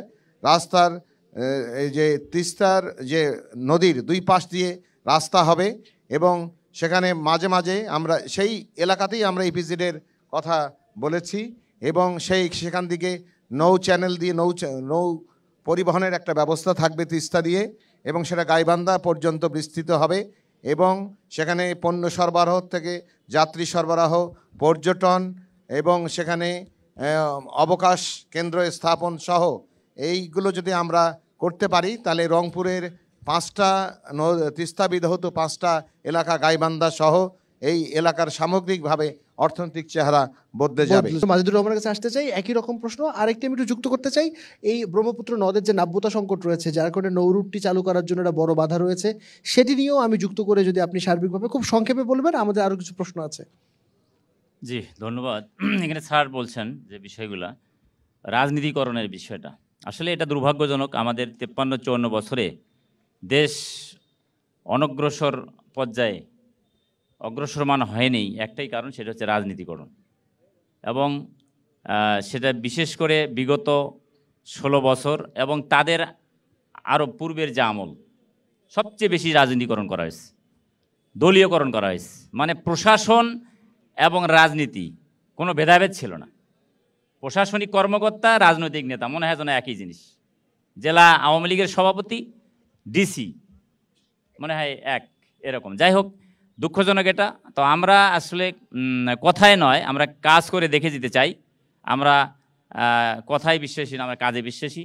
আমি বলেছি যে আমরা যদি নির্বাচিত হতে পারি, আমরা যদি ক্ষমতায় যেতে পারি, তাহলে আমাদের আমিরে জামাত যেহেতু এখানে এসে বক্তব্য দিয়েছেন, গাইবান্ধার বিশেষ করে মৌলিক যে সমস্যাগুলোর কথা উনি বলেছেন, সেগুলো আমরা অবশ্যই সমাধান করব। আমি রিপিট করতে চাই আবারও ব্রহ্মপুত্র নদের কথা, এখানে যদি আমরা ব্রিজ করতে পারি তাহলে আমাদের এই সমস্যাটা অনেক সমস্যার সমাধান হয়ে যাবে। এখানে অনেকগুলো সমস্যার সমাধান বের হয়ে আসবে। পার্মানেন্ট একটা টেকসই নদী ভাঙন রোধের জন্য কি করা দরকার, আমি পানি সম্পদ মন্ত্রণালয়ে আমি গেছিলাম, সচিবের সঙ্গে কথা বলেছিলাম এবং ওনারা বলছেন যে হ্যাঁ, সামনে আমাদের এরকম একটা পরিকল্পনা আছে, সেটা বাস্তবায়ন যদি হয় তাহলে এই গাইবান্ধার নদী ভাঙন আর থাকবে না। আমি একই প্রশ্ন এনসিপি নেতাকেও করব, কি সুনির্দিষ্টভাবে আপনি 2 থেকে 3টা পয়েন্ট যদি বলেন, খুবই সময় স্বল্পতা রয়েছে আমাদের। আচ্ছা, ঠিক আছে, ধন্যবাদ। সেটা আমরা যদি নদী ভাঙন নিয়ে বলি, যে যেটা উঠে আসছে, এটা মূলত সাঘাটা ফুলছড়ি বেল্টের একটা একটা রোড আছে। তো ওইটা হচ্ছে লেফট ব্যাংকের কাজ কিন্তু হয়ে গেছে আর কি, ডিপিবিভুক্ত হয়ে বোধহয় কাজ শুরু হবে। আর রাইট ব্যাংকের যে কাজটা, ওইটা হচ্ছে এরেন্ডাবাড়ির সাইড দিয়ে। তো ওই কাজটা যেটা হবে সেটা হচ্ছে গ্রিন জোনে আছে। আমরা যতদূর জানি, আমরা খুব প্রেশারাইজ করতেছি যে এটা যেন হয়, কারণ এটা ওই কখন পলিটিক্যাল গভর্নমেন্ট আসবে, আবার কোনো রকম মানে ফাইলের দৌরাত্ম বাড়বে কিনা, আমরা তো লাল ফিতার দৌরাত্মের কথা শুনি। এটা নিয়ে আমরা কাজ করছি। আমাদের সৈয়দা রিজওয়ানা হাসান স্যার, ওনার কাছে আমরা কন্ট্যাক্ট করার চেষ্টা করছি রাজনৈতিক পরিমণ্ডল থেকে, যে কোনোভাবেই এটা যেন শুরু করা যায় কিনা। এক আর দুই হচ্ছে কৃষির যে সম্প্রসারণ। কৃষি, দেখুন আমাদের এটা পুরোপুরি কৃষিভিত্তিক জেলা। আমরা প্রথমেই ইপিজেডের কথা কেন বলতেছি এখানে তুলে নিয়ে আসতেছি, কারণ এটার সঙ্গে এটা রেলিভেন্ট। ইপিজেড যখন হবে, যারা ইন্ডাস্ট্রিয়ালিস্ট এবং তারা ইনভেস্ট করবে, তারা কিন্তু চিন্তা করবে যে কী ধরনের ইনভেস্টমেন্ট আমার কোন প্রোডাক্টটার জন্য প্রয়োজন। তারা কৃষি প্রোডাক্টকে বেস করেই কিন্তু ইনভেস্টমেন্টটা করবে। আমি যদি একজন ইন্ডাস্ট্রিয়ালিস্ট হই, অবশ্যই এখানে আমি গার্মেন্টসের চিন্তা প্রথমেই করবো না, আমি আগে চিন্তা করবো এখান থেকে আমি কি কাঁচামালটা পাচ্ছি। এক, দুই, আরেকটা বিষয় হচ্ছে দক্ষ মানব সম্পদ উন্নয়ন সম্বন্ধে একটা কথা ছিল। গাইবান্ধায় দেখুন, আমরা গাইবান্ধা থেকে, আমি নিজেও ঢাকা ইউনিভার্সিটির সার্ও মেডিকেলে পড়াশোনা করছেন, আমরা যেটা দেখছি যে আসলে অন্য অন্য জায়গা থেকে যে স্টুডেন্টরা আসে, তারা আহামরি যে খুব ভালো স্টুডেন্ট, বিশাল পড়াশোনা, এইরকম না, সেম। এখন বিষয়টা হচ্ছে আমাদের এখানকার যে মানুষের আর্থসামাজিক অবস্থা খারাপ হওয়ার কারণে বেশি সংখ্যক ছেলেরা এত ভালো জায়গায় যাইতে পারে না। এখন আমরা এখানে কি করতে পারি, আমাদের যেহেতু আমাদের প্রেজেন্ট যে সময়টা, সেটাকে আমাদের ডিল করতে হবে। অর্থাৎ আমরা এনসিপির পক্ষ থেকে যেটা চিন্তা করতেছি, যে প্রবাসকে নিয়ে আলাদা একটা চিন্তা করতেছি। যেমন টিটিসির সঙ্গে আমরা কথা বলেছি যে এখানে বিভিন্ন প্যাকেজ প্রোভাইড করা হয়, কিন্তু ছেলেমেয়েরা আগ্রহী না, তারা কাজ করতে চায় না। আমরা একদম প্রবাস যে প্যাকেজগুলো রয়েছে, যে কোথায় কোথায় দক্ষ জনসম্পদ যে তাদেরকে পাঠানো বা তাদেরকে শেয়ার করা বিভিন্ন দেশের মাধ্যমে, এই জিনিসটা নিয়ে আমরা আলাদা স্কিম, একটা পরিকল্পনা তৈরি করতেছি। সেটাকে পূর্ণাঙ্গ হওয়ার পরে আমরা খুব সুন্দরভাবে কাজ করব। জনাব দিবস, আমরা একদম শেষ করব। শেষ প্রশ্ন, বিভিন্ন জায়গায় এবং রংপুরে বিশেষ করে যদি বলি, রংপুর অঞ্চলের যে জেলাগুলোতে, সেখানে জাতীয় পার্টির একটা বড় ভোট ব্যাংক রয়েছে। বিভিন্ন জায়গায় আমরা দেখছি যে বিএনপিতে, জামাতে, জাতীয় পার্টির লোকজন যোগদান করছে। সেটিকে আপনারা কিভাবে দেখছেন? আর গাইবান্ধার যারা জাতীয় পার্টির দীর্ঘ সময় ধরে তারা বিভিন্ন সময় নির্বাচিত হয়েছে, তাদের ক্ষেত্রে আপনাদের বক্তব্য কি এই পুনর্বাসনের ক্ষেত্রে? আমরা জাতীয় পার্টি যাতে নির্বাচনে না আসতে পারে, এটা আমরা সম্পূর্ণভাবে দ্বিমত প্রকাশ করছি এবং সেটা নিয়ে আমাদের প্রতিবাদ জারি রয়েছে। এবং যেহেতু এখনও এটা নিষিদ্ধ হয়নি বা নিষিদ্ধ হওয়ার পর্যক্রমে আসেনি, আমরা নিষিদ্ধ করতে আমরা কথা বলছি সেই ব্যাপারে। যেহেতু হয়নি, সেই পর্যন্ত আমরা রাজনৈতিক তাদের কার্যক্রমে নিষিদ্ধ যেহেতু হয়নি, আমরা ডিরেক্ট করতে পারি না, কিন্তু তারা যেন নির্বাচনে না আসতে পারে সেই ব্যাপারে আমরা সম্পূর্ণ একমত এবং আমার ধারণা অন্যরাও একমত পোষণ করবেন। অধ্যক্ষ জহুরুল কায়েম স্যার, আপনি একদম শেষ করবেন। আপনি বলছিলেন যে রাজনীতির বিষয়ে আমরা আলোচনা করেছি, আমাদের প্রোগ্রামের নাম 26 নির্বাচন নিয়ে ভাবনা, তো আমরা কিছুটা আলোচনা করবো। আপনি শেষে আর এই গাইবান্ধার মানুষের জন্য জনপ্রতিনিধিরা যেহেতু রয়েছে, আপনি আর কি প্রত্যাশা করেন তাদের কাছে, যদি বলে শেষ করেন আর কি। আমার সাথে যারা রাজনৈতিক দলের নেতৃবৃন্দ আছেন, তারা বিজ্ঞ এবং আমি বলি যে তাদের এক ধরনের ডেডিকেশন আছে তাদের দলের প্রতি। দিবস যদিও অল্প দিনে যুক্ত, কিন্তু তাকেও আমি সেইভাবে দেখি আর কি, যেহেতু একটা দলের সাথে যুক্ত। আমাদের আসলে সাধারণ মানুষের প্রত্যাশাটা কি? সাধারণ মানুষের প্রত্যাশা হচ্ছে রাজনীতিবিদরা যে কমিটমেন্ট করবেন সেই কমিটমেন্টের সাথে তাদের পরবর্তী কার্যকলাপ যেন ঠিক থাকে, এটাই সাধারণ মানুষের প্রত্যাশা। সাধারণ মানুষ খুব আহামরি প্রত্যাশা করে না, কিন্তু প্রত্যাশা করে তিনি নির্বাচনের আগে যা বলেন নির্বাচনের পরে যেন তার সাথে একটা সম্পর্ক থাকে, একদম যদি বিপরীতমুখী কোনো কিছু না হয়। সেই প্রত্যাশাটুকু জনগণের পূরণ করবেন রাজনৈতিক নেতৃবৃন্দ এবং নির্বাচিত প্রতিনিধিরা, এটাই আমার পক্ষ থেকে কথা। আর আমি সবসময়ই বলি যে গাইবান্ধা নানা দিক থেকে পিছিয়ে পড়া কিন্তু অপার সম্ভাবনার জেলা। আমি কিন্তু খুব আশাবাদী মানুষ। অপার সম্ভাবনার জেলা, সেই সম্ভাবনাকে কাজে লাগানোর জন্য রাজনৈতিক নেতৃবৃন্দের সর্বোচ্চ চেষ্টা করা উচিত বলে মনে করি, নিজের জন্য, নিজের জেলার জন্য, দেশের জন্য। ধন্যবাদ আপনাকে, অসংখ্য ধন্যবাদ। আমরা আসলে কথা বলছিলাম গাইবান্ধা জেলা যারা প্রতিনিধি রয়েছেন তাদের সঙ্গে, এবং একই সাথে আমাদের যারা এখানে নাগরিক সমাজ রয়েছে তারা আসলে তাদের প্রশ্ন করছিলেন, তাদের যে জানবার বিষয় ছিল, যাদেরকে তারা আসলে ভোট দিয়ে নির্বাচিত করবেন। গাইবান্ধার বিষয়ে বলা হচ্ছিল যে সম্ভাবনার জেলা গাইবান্ধা, কিন্তু এখানে যে সমস্যাগুলো রয়েছে সেই সমস্যাগুলো নিয়ে যদি সামনে যারা নির্বাচিত হোক তারা যদি কাজ করেন তাহলে এই জেলা হয়ে উঠবে বাংলাদেশের অন্যতম গুরুত্বপূর্ণ এবং অন্যতম বড় একটি জেলা। যেহেতু আমরা 26 নির্বাচন নিয়ে কথা বলছি, আজ গাইবান্ধার অনুষ্ঠান আজ এ পর্যন্তই। দেখা হবে নতুন কোনো জেলায়, সেই পর্যন্ত ভালো থাকুন, সুস্থ থাকুন। ধন্যবাদ সবাইকে।